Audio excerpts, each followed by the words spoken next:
the world hit an inflection point in 2008, which was the global debt crisis. And we get the ramifications that spread on in 2012, the European crisis. And that continues to rumble on to this day. What happened back then was something remarkable. Is if we think about how GDP is created, the growth of economies, it's population growth, productivity, and debt growth. We've had aging populations in most of the Western world. The US is less aging than others, but still aging. But debt growth in 2008 stopped, basically. And we had a debt jubilee.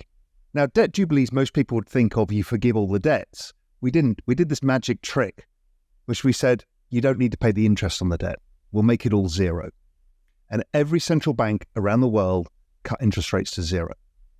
Okay, that created an opportunity for every government to refinance their debts. So they all refinance, and they refinance them in this 3 to 5 year time horizon. And that set off a cyclicality to the economy that we've never really seen before, that every 4 years we get economic weakness, the increases of the balance sheet and use of interest rates as they come to refinance the debt. What I found out in my work that's become quite well known called the Everything Code, I found out that, in fact, the use of the central bank balance sheets was used to pay the interest on the debt from the previous cycle. And this will become relevant in a second. So they're monetizing the interest payments, which is pure debasement of currency. And debasement of currency means that the denominator, the purchasing power of that currency, goes down, and it makes the price of assets look like they're going up. But they're not really going up. When you divide, for example, the S&P 500 or gold or real estate by the Fed balance sheet, they've been flat since 2008. And I discovered within that process that only two assets actually have risen versus the debasement of currency. That was technology stocks and crypto. Both were in secular uptrends. So this, like clockwork business cycle, which is based around the debt refi cycle, happens to be exactly the same as the US election cycle. It also happens to be exactly the same as the Bitcoin halving cycle. So all of these cycles are at the same time every time. So here we are today. Today, we're at the bottom of the business cycle. This is the kind of recessionary era. Businesses are laying off staff. Inflation is starting to fall sharply. Hey, Money Talkers, get ready for a roller coaster of crypto bombshells. Money Talks is your guide to the financial frontier. And today we're unpacking BlackRock's secret SEC powwow, Cathie Wood's unexpected move, and a veteran trader's mind-blowing Bitcoin forecast. Grab your crypto shades. This is where the excitement begins. Hold on to your Bitcoin wallets. BlackRock just had a hush-hush meeting with the SEC, and Bloomberg's James Seifert spilled the crypto tea. They're talking spot Bitcoin ETF, and the SEC's Division of Trading and Markets is in the mix. Will it be in-kind or cash creates? BlackRock's got some decisions to make. Is the SEC the puppet master pulling the crypto strings? Cathie Wood, the queen of bullish vibes, dropped a bomb. ARK Investment Management slashed holdings in Grayscale Bitcoin Trust. Wait, what? Even as Bitcoin soared, ARK was doing some crypto closet cleaning. Wood calls it her top pick, but actions speak louder than words. What's the strategy here, and why the sudden shift? The crypto plot thickens. Let's talk money. Veteran trader at Alvarez007 just shouted from the digital mountaintops. Bitcoin is on a historic journey, and he's urging everyone to grab a seat on the rocket before it adds another zero. The countdown to six figures has begun, and it's all tied to Bitcoin's halving in April 2024. Are you ready for the crypto blast-off? Let's continue our discussion with Raoul Pal. The forward-looking markets, technology and crypto, priced in a recession last year.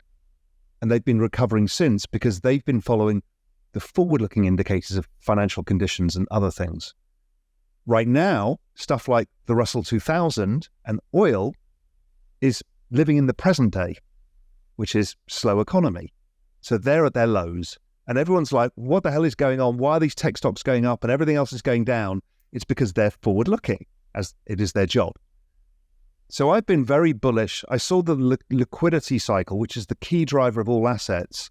The liquidity cycle is based around this interest rate cycle, which is based around this whole debt refi cycle. Liquidity started bottoming last year in October, November, December, and that gave us the signal to start getting long both crypto and technology. And that's been, phenomenally good. I mean, this year, the Nasdaq's up 45% and crypto is anywhere between 80 and 500% this year. And that's got people scratching their heads. But our forward-looking indicators of the business cycle suggest we're going into what is, right now we're in macro spring. That's when the weather kind of gets warmer every day, but sometimes it's raining and sometimes you've got a frost and other times it's hot and you're like, it's always confusing. That's macro spring. We're about to start moving towards macro summer. What is macro summer? Macro summer is when interest rates are falling, inflation is falling, and growth is picking up. That's the kind of holy grail for macro and for investing. And we should be in macro summer for all of 2024 and into 2025.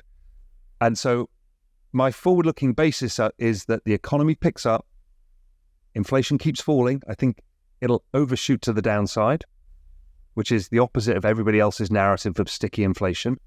And I think the markets are already showing you how excited they are about this idea, because we've just gone through a ridiculous rate cycle, kind of an unprecedented rate cycle on the back of the unprecedented inflation. That inflation,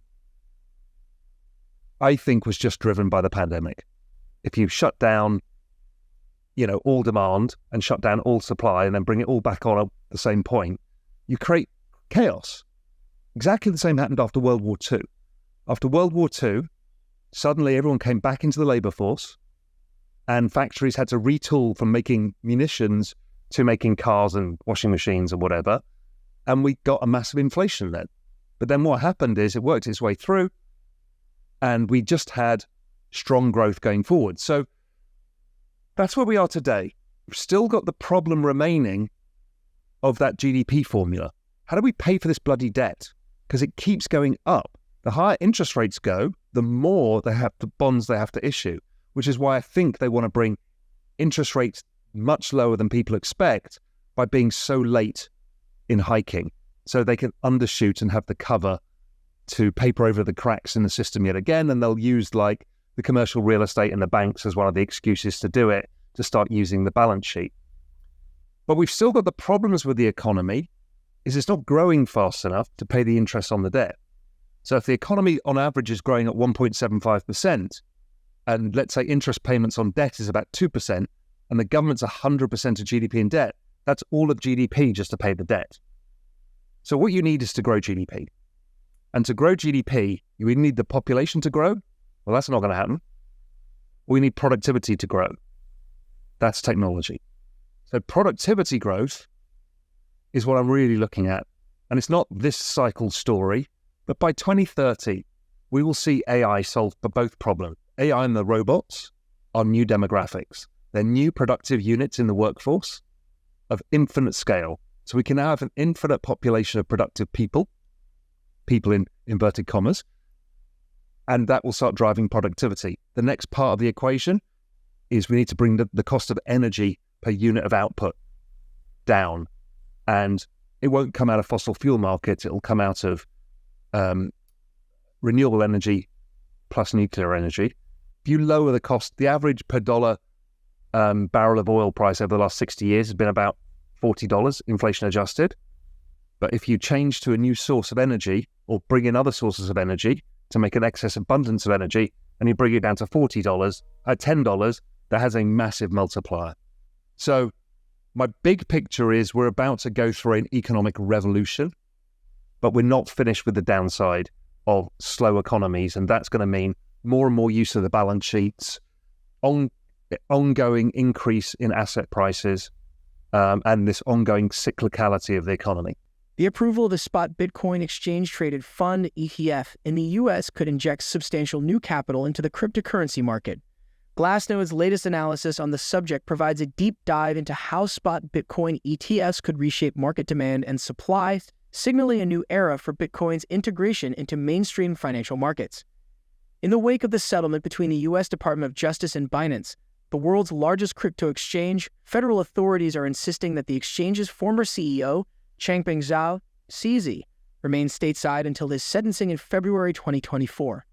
As Sam Bankman-Fried's legal representatives gear up to appeal the ex-FTX chief's recent verdict, they have requested the court for his provisional release from the Metropolitan Detention Center in Brooklyn, New York. Upon examination of Bankman-Fried's claims, a clerk from the Court of Appeals deemed them unpersuasive. If you enjoyed the video, don't forget to give it a thumbs up and subscribe to our channel for more daily updates. Remember, knowledge is power, and we're here to empower you on your financial journey. Until next time, happy investing.